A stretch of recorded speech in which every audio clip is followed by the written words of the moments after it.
আপনি প্রেসিডেন্টের কোম্পানির যেমন হিসাব করলেন 850 উপরে।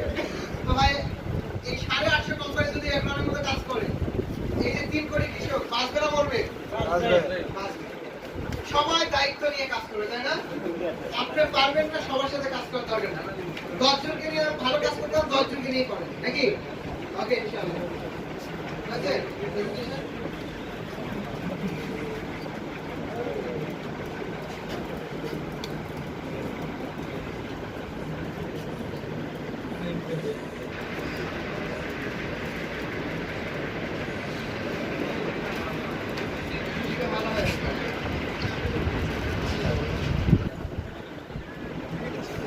আচ্ছা, লিডার হিসেবে এগুলোর সাথে এখন কেউ আছেন এই মুহূর্তে? মানে লিডারশিপ ফর্ম ফিল আপ করছিলেন, আমার 15-20 জন কৃষক আছে যার কাছে আমি প্রোডাক্ট বিক্রি করি, যার ওয়েট করা, মালচিং বিছানো, যাবতীয় দায়িত্ব নিচ্ছি, এরকম কেউ আছে নাকি?